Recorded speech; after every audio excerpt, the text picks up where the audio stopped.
İkinci dal, çok esrarın anahtarlarını tazammun eden iki sırrı beyan eder. Birinci sır, evliya niçin usulü imaniyede ittifak ettikleri halde meşhudatlarında, keşfiyatlarında çok tehallüf ediyorlar. Şuhud derecesinde olan keşifleri bazen hilaf-ı vaki ve muhalifi hak çıkıyor. Hem niçin ehli fikir ve nazar her biri kat'i bürhan ile hak telakki ettikleri efkarlarında birbirine mütenakız bir surette hakikati görüyorlar ve gösteriyorlar. Bir hakikat niçin çok renklere giriyor? İkinci sır, Enbiya-i Salife niçin haşr-ı cismani gibi bir kısım erkan-ı imaniyeyi bir derece mücmel bırakmışlar? Kur'an gibi tafsilat vermemişler. Sonra ümmetlerinden bir kısmı ileride o mücmel olan erkanı inkara kadar gitmişler. Hem niçin hakiki arif olan evliyanın bir kısmı yalnız tevhidde ileri gitmişler.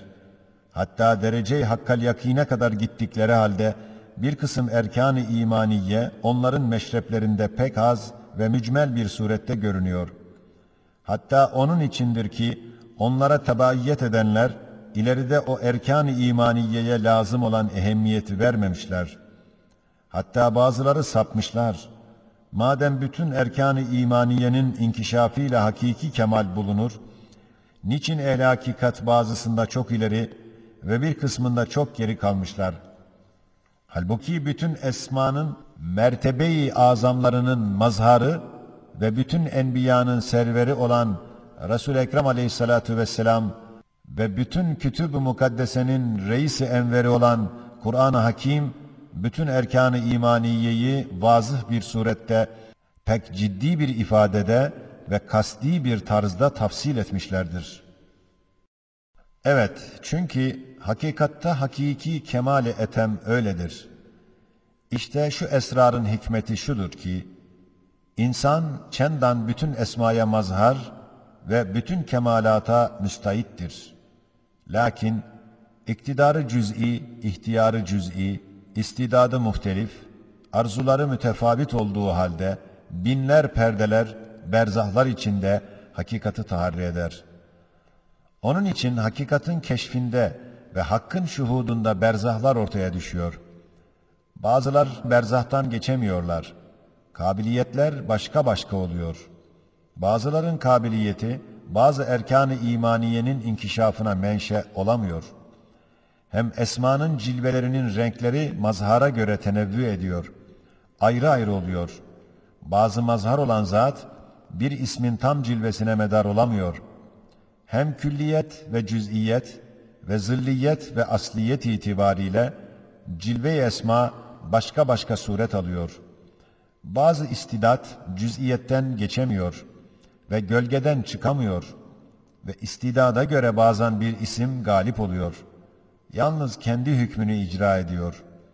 O istidatta onun hükmü hükümran oluyor. İşte şu derin sırra ve şu geniş hikmete esrarlı, geniş ve hakikat ile bir derece karışık bir temsil ile bazı işaretler ederiz. Mesela, Zühre namıyla nakışlı bir çiçek ve kamera aşık hayatlı bir katre ve güneşe bakan saffetli bir reşhayı farz ediyoruz ki, her birisinin bir şuuru, bir kemali var ve o kemale bir iştiyakı bulunuyor. Şu üç şeyde çok hakikatlara işaret etmekle beraber, nefis ve akıl ve kalbin sülüklerine işaret eder ve üç tabaka ehli hakikata misaldir.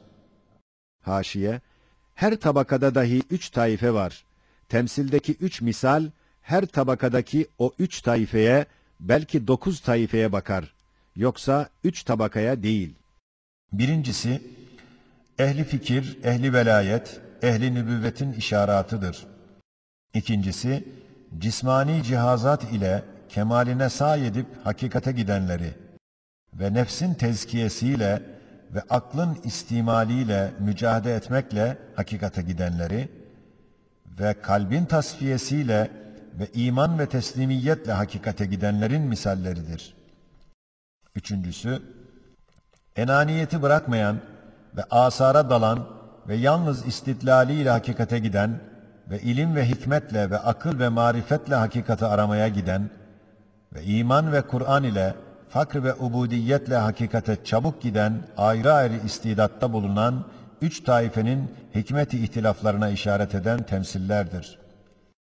İşte şu üç tabakanın terakkiyatındaki sırrı ve geniş hikmeti, Zühre, Katre, Reşha ünvanları altında bir temsil ile bir derece göstereceğiz.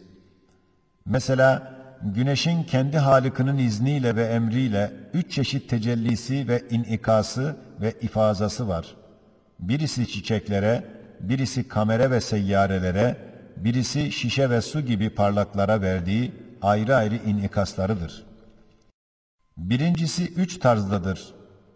Biri külli ve umumi bir tecelli ve inikasıdır ki, bütün çiçeklere birden ifazasıdır.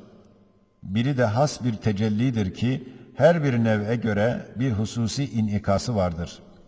Biri de cüz'i bir tecellidir ki, her bir çiçeğin şahsiyetine göre bir ifazasıdır. Şu temsilimiz o kavle göredir ki, çiçeklerin süslü renkleri, güneşin ziyasındaki 7 rengin istihale-i inikasiyesinden neşet ediyor. Ve bu kavle göre çiçekler dahi güneşin bir çeşit ayneleridir. İkincisi, güneşin kamere ve seyyarelere Fatır Hakim'in izniyle verdiği nur ve feyizdir. Şu külli ve geniş feyiz ve nurdan sonra kamer, o ziyanın gölgesi hükmünde olan nuru, güneşten külli bir surette istifade eder. Sonra hususi bir tarzda denizlere ve havaya ve parlak toprağa ve bir sureti cüz'iyede denizin kabarcıklarına ve toprağın şeffaflarına ve havanın zerrelerine ifade ve ifazasıdır.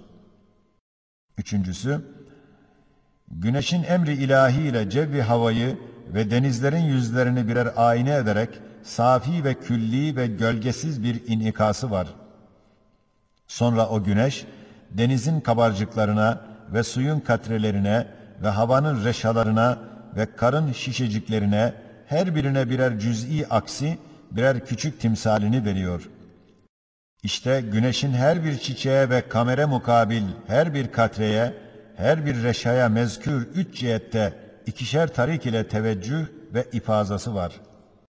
Birinci tarik, bilasale doğrudan doğruya berzahsız, hicapsızdır. Şu yol nübüvvetin tarikini temsil eder. İkinci yol, berzahlar tavassut eder. Ayne ve mazharların kabiliyetleri, şemsin cilvelerine birer renk takıyor. Şu yol ise velayet mesleğini temsil eder. İşte Zühre, Katre, Reşha, her birisi evvelki yolda diyebilirler ki, ben umum alem güneşinin bir aynesiyim. Fakat ikinci yolda öyle diyemez. Belki ben kendi güneşimin aynesiyim veyahut nevime tecelli eden güneşin aynesiyim der. Çünkü güneşi öyle tanıyor. Bütün aleme bakar bir güneşi göremiyor. Halbuki o şahsın veyahut nev'inin veya cinsinin güneşi dar berzah içinde mahdut bir kayıt altında ona görünüyor. Halbuki kayıtsız, berzahsız, mutlak güneşin asarını o mukayyet güneşe veremiyor. Çünkü bütün yeryüzünü ısıtmak, tenvir etmek, umum nebatat, hayvanatın hayatlarını tahrik etmek ve seyyaratı etrafında döndürmek gibi haşmet nüma eserleri o dar kayıt ve mahdut berzah içinde gördüğü güneşe şuhudu kalbiyle veremiyor. Belki o asar-ı acibeyi eğer o şuurlu farz ettiğimiz 3 şey o kayıt altında gördüğü güneşe verse de sırf akli ve imani bir tarzda ve o mukayyet aynı mutlak olduğunu bir teslimiyet ile verebilir. Fakat o insan gibi akıllı farz ettiğimiz Zühre, Katre, Reşha şu hükümleri yani pek büyük asarı güneşlerine isnat etmeleri aklidir, şuhudi değil. Belki bazen hükmü imanileri şuhudu kevniyelerine müsaade eder. Pek güçlükle inanabilirler. İşte hakikata dar gelen ve bazı köşelerinde hakikatin azaları görünen ve hakikatla karışık şu temsil içine üçümüz de girmeliyiz. Üçümüz de kendimizi Zühre, Katre, Reşha farz edeceğiz. Zira onlarda farz ettiğimiz şuur kafi gelmiyor. Biz aklımızı dahi onlara katmalıyız. Yani onlar maddi güneşlerinden nasıl feyiz alıyorlar, biz de manevi güneşimizden öyle alıyoruz, anlamalıyız. İşte sen ey dünyayı unutmayan ve maddiyata tevakkul eden ve nefsi kesafet peyda eden arkadaş, sen zühre ol. Nasıl ki o zühre çiçeği, Ziya-i Şems'ten inhilal etmiş bir renk alıyor ve o bir renk içinde şemsin timsalini karıştırıp kendine zinetli bir suret giydiriyor. Zira senin istidadın dahi ona benzer. Hem şu esbaba dalmış eski Said gibi mektepli feylesof ise, kamere aşık olan katre olsun ki, kamer, güneşten aldığı ziya zillini ona verir ve onun göz bebeğine bir nur verir. O da o nur ile parlar. Fakat o katre, o nur ile yalnız kameri görür, güneşi göremez. Belki imanı ile görebilir. Hem şu her şeyi doğrudan doğruya Cenab-ı Hak'tan bilir. Esbabı bir perde telakki eder fakir adam, o da reşha olsun. Öyle bir reşha ki, kendi zatında fakirdir. Hiçbir şey yok ki ona dayanıp, zühre gibi kendine güvensin. Hiçbir rengi yok ki onunla görünsün. Başka şeyleri de tanımıyor ki ona teveccüh etsin. Halis bir safveti var ki, doğrudan doğruya güneşin timsalini göz bebeğinde saklıyor. Şimdi madem biz bu üç şey yerine geçtik, kendimize bakmalıyız. Bizde ne var, ne yapacağız? İşte bakıyoruz ki, bir Zat-ı Kerim, ihsanıyla bizi gayet derece tezyin ve tenvir ve terbiye ediyor. İnsan ise ihsan edene perestiş eder. Perestişe layık olana kurbiyet ister ve görmek talep eder. Öyleyse her birimiz istidadımıza göre o muhabbet cazibesiyle sülûk edeceğiz. Ey zühre misal! Sen gidiyorsun, fakat çiçek olarak git. İşte gittin, terakki ede ede ta bir mertebe-i külliyeye geldin. Güya bütün çiçeklerin hükmüne geçtin. Halbuki zühre kesif bir aynedir. Onda ziyadaki yedirenk inhilal ve inkisar eder. Şemsin aksini gizler. Sen sevdiğin güneşin yüzünü görmekte muvaffak olamazsın. Çünkü kayıtlı olan renkler, hususiyetler dağıtıyor, perde çekiyor, gösteremiyor. Sen şu halde suretlerin, berzahların ortaya girmesiyle neşet eden firaktan kurtulamazsın. Lakin bir şart ile kurtulabilirsin ki, sen kendi nefsinin muhabbetine dalmış olan başını kaldırasın ve nefsin mehasiniyle telezzüz ve iftihar eden nazarını çekesin, gökyüzündeki güneşin yüzüne atasın. Hem baş aşağı celb-i rızık için toprağa bakan yüzünü, yukarıdaki şemse çeviresin. Çünkü sen onun aynesisin, vazifen aynedarlıktır. Bilsen bilmesen, hazine-i rahmet kapısı olan toprak tarafından senin rızkın gelecektir. Evet, nasıl bir çiçek, güneşin küçücük bir aynesidir. Şu koca güneş dahi gök denizinde, Şems-i Ezeli'nin Nur isminden tecelli eden bir lem'anın katre misal bir aynesidir.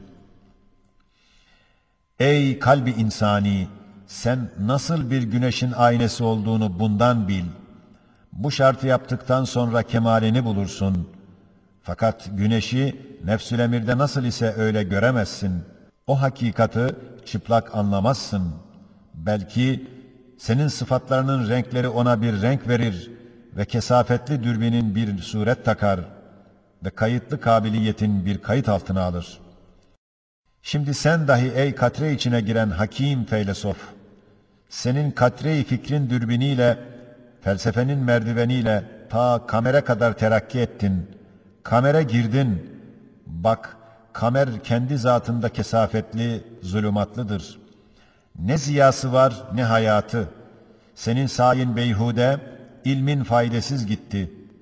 Sen ye'sin zulümatından ve kimsesizliğin vahşetinden ve ervah-ı habisenin izacatından ve o vahşetin dehşetinden şu şartlar ile kurtulabilirsin ki, tabiat gecesini terk edip hakikat güneşine teveccüh etsen ve yakinen inansan ki şu gece nurları gündüz güneşinin ışıklarının gölgeleridir.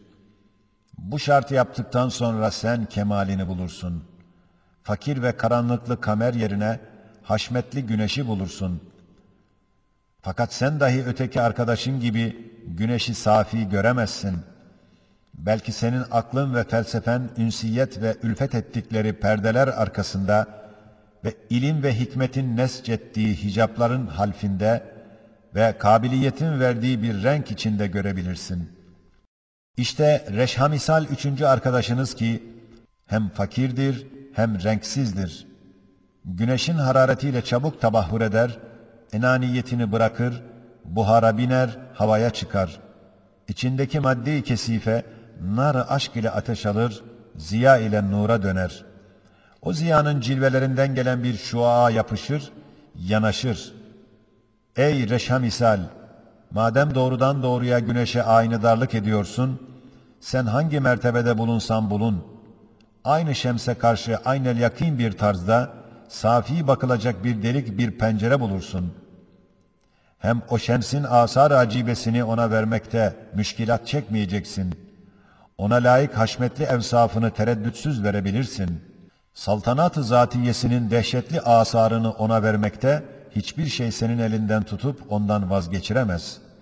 Seni ne berzahların darlığı, ne kabiliyetlerin kaydı, ne aynelerin küçüklüğü seni şaşırtmaz. Hilaf-ı hakikate sevk etmez. Çünkü sen safi, halis, doğrudan doğruya ona baktığın için anlamışsın ki mazharlarda görünen ve aynelerde müşahede olunan güneş değil, belki bir nevi cilveleridir, bir çeşit renkli akisleridir. Çendan o akisler onun unvanlarıdır, fakat bütün asar-ı haşmetini gösteremiyorlar. İşte şu hakikatle karışık temsilde böyle başka başka üç tarik ile kemale gidilir. Ve o kemalatın mezayasında ve mertebe-i şuhudun tafsilatında başka başkadırlar. Fakat neticede ve hakka izan ve hakikati tasdikte ittifak ederler. İşte nasıl bir gece adamı ki hiç güneşi görmemiş, yalnız kamer aynesinde bir gölgesini görüyor. Güneşe mahsus haşmetli ziyayı, dehşetli cazibeyi aklına sığıştıramıyor. Belki görenlere teslim olup taklit ediyor. Öyle de Veraset-i Ahmediye aleyhissalatu vesselam ile Kadir ve Muhyi gibi isimlerin mertebe-i uzmasına yetişmeyen Haşr-ı Azam'ı ve Kıyamet-i Kübra'yı taklidi olarak kabul eder. Akli bir mesele değildir der. Çünkü hakikat-ı haşir ve kıyamet, ismi azamın ve bazı esmanın derece-i azamının mazharıdır. Kimin nazarı oraya çıkmazsa taklide mecburdur. Kimin fikri oraya girse, haşir ve kıyameti gece gündüz, kış ve bahar derecesinde kolay görür, itminanı kalp ile kabul eder. İşte şu sırdandır ki, haşir ve kıyameti en azam mertebede, en ekmel tafsilatla Kur'an zikrediyor ve İsmi Azam'ın mazharı olan Peygamberimiz Aleyhisselatü Vesselam ders veriyor ve eski peygamberler ise hikmet-i irşadın iktizası ile bir derece basit ve iptidai bir halde olan ümmetlerine haşri en azam bir derecede en geniş bir tafsilatla ders vermemişler. Hem şu sırdandır ki bir kısım ehli velayet bazı erkan-ı imaniyeyi mertebe-i uzmasında görmemişler veya gösterememişler. Hem şu sırdandır ki marifetullah'ta derecat-ı arifin çok tefavüt ediyor. Daha bunlar gibi çok esrar şu hakikattan inkişaf eder. Şimdi şu temsil hem bir derece hakikati ihsas ettiğinden hem hakikat çok geniş ve çok derin olduğundan biz dahi temsil ile iktifa ediyoruz. Haddimizin ve takatimizin fevkinde olan esrara girişmeyeceğiz.